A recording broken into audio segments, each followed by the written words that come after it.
Então, aproveitem os 3 aqui, tá? Para poder responder aí tudo que vocês tiverem de dúvida. Beleza? Já temos perguntas aí, pessoal? Bom, então, primeiro, parabéns às 3 palestras aí, muito legais, né? Alguns temas um pouco distintos, mas todos se conectam muito bem. Minha dúvida é um questionamento, aí, uma curiosidade para o Lucas. O Lucas apresentou alguns gráficos ali de desconexão, conforme a resistência, a reatância da rede, enfim. Eu queria saber, não sei se tu sabe, Lucas, ou se algum dos outros 2 aí, do Gustavo, o Fabrício, sabe?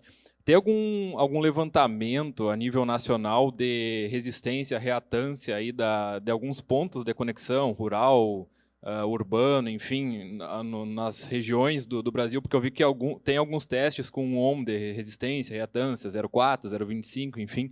Mas tem algum levantamento a nível nacional que mede essas redes aí em determinadas regiões do país para ter uma ideia de qual que é o cenário nacional?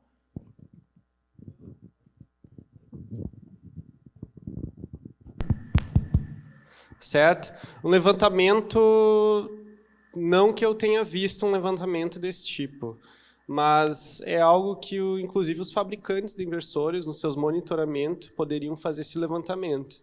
É possível obter isso fazendo modificações de potência ativa e reativa do inversor, comando externo, né, e medindo a tensão eficaz ali que tem, é possível estimar qual que é a impedância da rede naquele ponto de conexão. Isso tem essa opção, sim, mas é que é muito local, né? São principalmente redes rurais esse problema. Então é até complicado de fazer um monitoramento desse tipo. Talvez as concessionárias de energia tenham alguma coisa nesse sentido, né? O Fabrício e o Gustavo, se tiver alguma coisa para complementar nesse ponto. Eu desconheço também, tá, o Lucas e o pessoal, né, tenha esse tipo de levantamento, mas concordo com o Lucas aí, né, que à medida que for sendo feitas essas medições, implantando essas funcionalidades, né, os inversores tendo isso, a gente consegue ter num ponto que a gente está ali com a conexão. Maravilha. Eu tenho um artigo até que eu trabalhei nessa questão de como obter a impedância da rede fazendo variações de potência ativa e reativa do inversor, né? Até testamos com a nossa usina de 100 kW lá da FSM, né? Então, é possível fazer esse levantamento, os próprios fabricantes, aí, os distribuidores, os integradores, né? Tranquilamente. Vamos lá, obrigado. Mais alguma, pessoal? Foram 2 que levantaram a mão. Aí, maravilha. Obrigado. Boa tarde, pessoal. Bruno, aqui eu queria agradecer a palestra de vocês, bem esclarecedora. Minha pergunta vai para o Lucas também, para o Fabrício. A gente está vendo agora as modificações lá na portaria do Inmetro e a gente viu lá a mudança de 10% para 12% na tensão nominal, causando a desconexão do inversor. No caso, para GD, houve alguma conversa para chegar nesse valor? Não seria, talvez,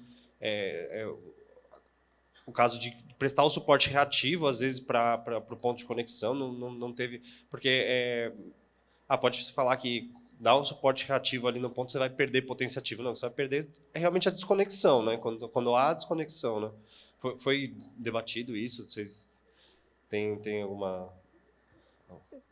Foi debatido na questão de quantos inversores eles suportam também de valor máximo de tensão sem começar a dar problema e também sem as cargas, afetar as cargas, né? Chegou-se num valor aí talvez de 20% acima do valor. Foi mantido que o inversor precisa se manter conectado por até 1 segundo, né? A temporização de 112 a 118. Acima de 118, ele tem que desconectar, né? Então, tem ainda uma faixa de 110 a 118 em que manteve-se 1 segundo aí de temporização. Acima de 118, começa a ficar perigoso até para os inversores, né? Então, já é proteção dos equipamentos mesmo. E esses valores, né, foi com uma discussão no grupo de trabalho, lá com os fabricantes, discussão com... inclusive, o Fabrício fez parte dos grupos de trabalho. Então, foi mais nesse sentido. Mas todo mundo enxergou essa necessidade de aumentar um pouco esse valor de sobretensão por causa do excesso de desconexões. Porque a minha percepção é justamente isso. Às vezes a gente lê a portaria e o pessoal, acho que trabalhando também, parece que o texto é feito para proteger o inversor, né? Não proteger o sistema elétrico, não para proteger o sistema, né? Parece que é para proteger o inversor e, às vezes, se você for ler o datasheet do inversor, o manual, você vê que ele consegue trabalhar muito mais amplo que isso, né? Então, o que a gente está protegendo aí nesse caso, né? Não, teve essa questão do inversor, sim. Inclusive, inicialmente se pensou em 120% e se baixou para 118%, assim, por questão do inversor, né? Então, tem as duas questões mesmo que só foram consideradas, com certeza. O Fabrício, eu gostaria de complementar. Fabrício? Pessoal, eu peço desculpas que eu estou escutando um ruído de retorno que está muito alto. Eu não consegui entender essa última pergunta. Eu acompanhei parte da fala do Lucas, mas o final não consegui acompanhar. Sobre os valores de 112, qual é a motivação desses valores, né? Como foram obtidos? Os valores assim de suportabilidade, né, tanto a sub e sobretensão dos inversores, é um acoplamento aí do que o inversor consegue suportar e do que um sistema elétrico precisa, né? A gente não pode ter valores muito sensíveis de tanto de suportabilidade à sobretensão e à subtensão, porque durante oscilações aí sistêmicas a gente pode estar tendo, né, esse efeito aí de desconexão em cascata e não só um problema local, né? Então, tem dois pontos de vista, né? O ponto de vista de sistema elétrico e do que o equipamento consegue entregar depois na prática, né? Esses valores aí estão bem alinhados aí com a 1547 de 2018 do I3E, com algumas adaptações e discussões, né, no comitê de norma para adaptar a realidade do sistema brasileiro, né? Boa tarde. Primeiramente, parabéns pelas apresentações, eu peguei só uma parte delas. Fabrício, aqui é o Leandro Michels, da UFSM, falando. Fabrício, você acha que, pela visão, que o estudo que vocês estão fazendo e conduzindo, que tem a necessidade, já foi feita uma evolução normativa para incluir, tanto na nova futura norma de conexão à rede, quanto na portaria do Inmetro, incluir requisitos para auxiliar o sistema elétrico interligado nacional e fazer com que a geração distribuída fotovoltaica, no caso específico, ela não seja uma contribuidora para blackouts. Mas tem ainda mais desafios que vocês têm visto na literatura científica, ou demandas e outros pontos críticos que você poderia listar, ou coisas, ou eventos, ou proteções que nós deveríamos evoluir também em termos de discussão e estudo no sistema elétrico de geração distribuída? Oi, Michels, boa tarde, obrigado pela pergunta. Para a gente voltou aqui um pouquinho o ruído, então eu vou tirar o fone e falar, mas depois eu coloco o fone de novo, tá? Acho que tem algum ruído de retorno, está muito forte aqui e a gente de fone está complicado. Acho que o Gustavo está escutando também, né, Gustavo? Beleza. Tô com Sim, problema do o ruído INES aqui está também. desenvolvendo uma série de estudos, né, sobre os impactos da geração distribuída para a estabilidade, para o desempenho do SIM, né? E os primeiros estudos eles começam muito em a gente analisar os impactos, né? Possíveis impactos. E um dos primeiros é esse aí de desconexão em cascata por oscilações de grandezas, né? Tensão, frequência, que são as primeiras. Mas aí, à medida que essa penetração cresce, né? Alguns outros problemas vão aparecendo. Nos Estados Unidos tem muito inversor sendo desconectado por variações transitórias do ângulo de fase da tensão. Então, isso também está causando uma preocupação em como os fabricantes podem acabar ajudando, né, a evitar esse tipo de coisa, né? Então, por isso, alguns testes aí estão sendo aprimorados nesse sentido. Mas a gente também agora está com uma linha de estudo no ONS superando essa fase de impactos, né, que a GD pode causar para o sistema, o que a gente pode pedir para ela ajudar e o quanto que isso pode acabar ajudando o desempenho tanto de estabilidade quanto da operação do SIM como um todo, né? Então a gente está aí começando a investigar o quanto recursos de capacidade e controle de tensão dos inversores pode até ajudar a atenuar problemas na transmissão, né? Então, assim, à medida que essa penetração cresce, a relevância da GD para o atendimento e para a estabilidade de todo o SIM é muito grande, né? Então, a gente está fazendo uma série de estudos e avanços nessa linha, viu?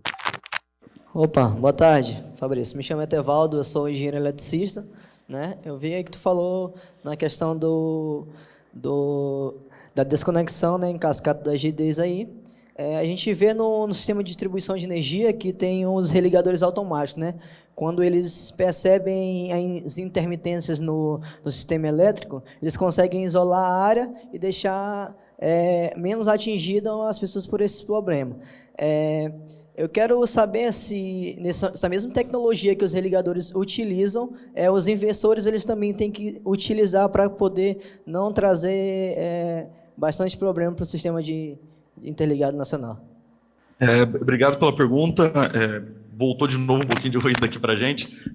E assim, de fato, os inversores eles passam a ter um desafio, né, de ter capacidade, ter bons algoritmos para identificar o que é um ilhamento, o que é um problema sério, onde eles precisam ser desconectados, e o que é uma oscilação natural do sistema, com problema na transmissão, que é para ele continuar injetando potência ativa e dar suporte ao sistema elétrico para tentar ajudar a estabilidade do sistema como um todo, né? Então, assim, a gente acredita que incorporando requisitos de imunidade, testes de imunidade, mas sem deixar de lado todas as questões de identificação de ilhamento, né, os ensaios associados a isso, a gente consegue achar esse meio termo, né? Então, o paradigma agora a gente tem, né, equipamentos que são conectados na distribuição, mas eles impactam também o sistema de transmissão. Então, tudo que a gente estiver fazendo de requisito, de ensaio, a gente precisa ter esse olhar amplo, né, a visão TID, transmissão, distribuição, para conseguir uma operação aí segura do ponto de vista do sistema como um todo. Obrigado, Fabrício. Pessoal, mais uma perguntinha só e a gente vai ter que encerrar. Mais alguém quer falar? Não? Então, vamos lá. Gustavo, está me ouvindo aí bem, né? Apesar do ruído de fundo. Vamos só encerrar contigo, então. Obrigado pela apresentação, contribuiu bastante com a gente. O VPP, na verdade, além de ser uma coisa que ajuda ao sistema elétrico, a gente é uma oportunidade de negócios do ponto de vista de trocas virtuais de energia. Né? Você podia esclarecer um pouco para a gente como é que o integrador que está aqui na sala vai poder colocar o inversor dele para contribuir com rede virtual, como é que poderia funcionar uma chamada pública da Energisa para chamar e entrar dentro da casa desse cara e controlar o inversor dele? É mais ou menos essa a ideia que vocês estão construindo aí junto? Muito boa pergunta aí, Café. A construção do VPP ela passa por diferentes blocos, né? Ela passa por alguns blocos que agora passam a ser regulados, como está previsto lá na 14.300, né, no artigo 23, que toda micro e mini geração ela vai poder ser contratada pelas distribuidoras, né? Então, essa é a primeira oportunidade que realmente agora a gente espera com ansiedade como que vai vir aí a regulamentação, a revisão, né, para saber como será feita essa contratação. Então, existe uma grande expectativa sobre isso, né?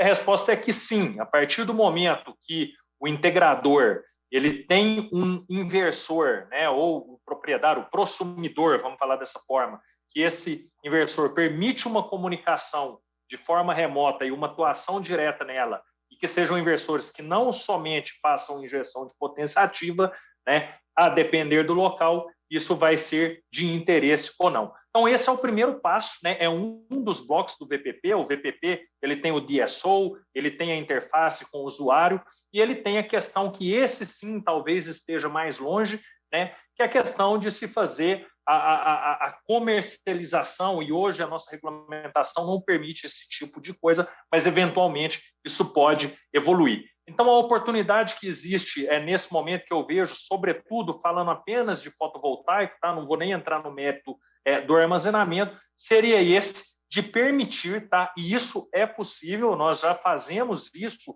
em alguns inversores de algumas plantas nossas, esse controle de reativo em função da necessidade da rede.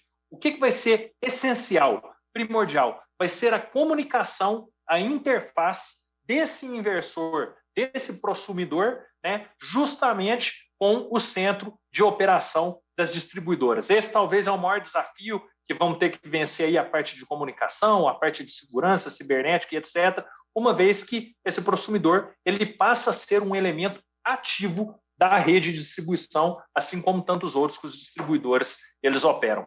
Então, está nascendo aí a oportunidade de negócio, a gente espera com bastante ansiedade aí a revisão da 482, levando em consideração o artigo 23 aí da Lei 14.300. Maravilha. Pessoal, Gustavo, muito obrigado. Fabrício, a gente se encontra amanhã pessoalmente aí no Rio de Janeiro para a nossa reunião. Gustavo, estou guardando sua visita lá para a gente bater um papo sobre tecnologia. Luquinhas, muito obrigado Vamos também, lá. tá? Pela participação. Pessoal, espero que vocês tenham gostado. Uma salva de palmas para todos os nossos convidados. Obrigado, pessoal.